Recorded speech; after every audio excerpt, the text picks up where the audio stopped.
شان گھر سے ایک بوڑھے باپ کو بہرحمی سے نکال دیا جاتا ہے۔ کسی گلی میں ایک معصوم سی آواز انصاف کے لیے چیختی ہے، مگر قانون خاموش رہتا ہے۔ ایک تاجر چند سکوں کے خاطر نشہ فروخت کرتا ہے۔ ایک حکمران اقتدار بچانے کے لیے اپنا ضمیر بیچ دیتا ہے۔ تو میں آپ سے پوچھتا ہوں کہ یہ واقعی ترقی یافتہ معاشرہ ہے؟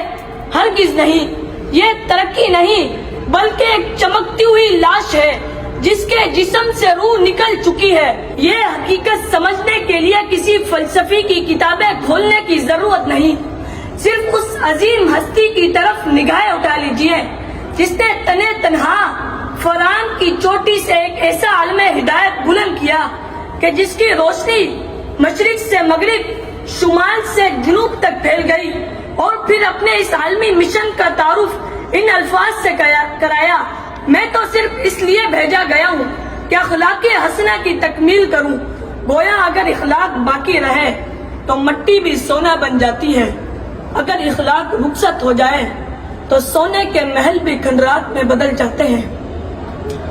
جہاں کردار مر جاتا ہے وہاں قومیں بکھر جاتی ہیں، جہاں سچائی دم توڑ دیتی ہے وہاں اعتماد دفن ہو جاتا ہے، جہاں امانت ختم ہو جاتی ہے وہاں کی تجارت بھی برکت کھو دیتی ہے، جہاں والدین کی عزت نہ ہو وہاں نسلیں بسمت ہو جاتی ہیں، جہاں وعدوں کی پاسداری نہ ہو وہاں رشتے ٹوٹ جاتے ہیں، جہاں زبان سے اخلاق رخصت ہو جائے وہاں دلوں سے محبت بھی چلی جاتی ہے، جہاں علم سے کردار الگ ہو جائے وہاں ڈگریاں تو پیدا ہوتی ہیں مگر رہنما پیدا نہیں ہوتے، جہاں اخلاق ختم ہو جائے وہاں ترقی صرف عمارتوں کی ہوتی ہے، انسانوں کی نہیں۔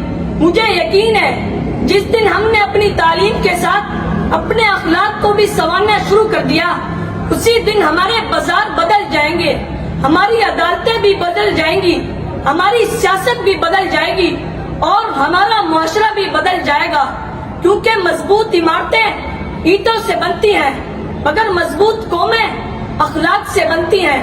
میں اپنی بات کو ان الفاظ پہ ختم کرنا چاہوں گا: اگر دولت سے معاشرے بنتے تو قارون کا نام آج بھی زندہ ہوتا، اگر طاقت سے تہذیبیں قائم رہتی تو فرعون کبھی نہ ڈوبتا۔ تاریخ نے ثابت کیا ہے کہ قوموں کو زندہ رکھنے والی چیزیں نہ خزانے، نہ ہتھیار، بلکہ سچائی، امانت، انصاف اور اعلیٰ اخلاق ہے۔ بہت شکریہ۔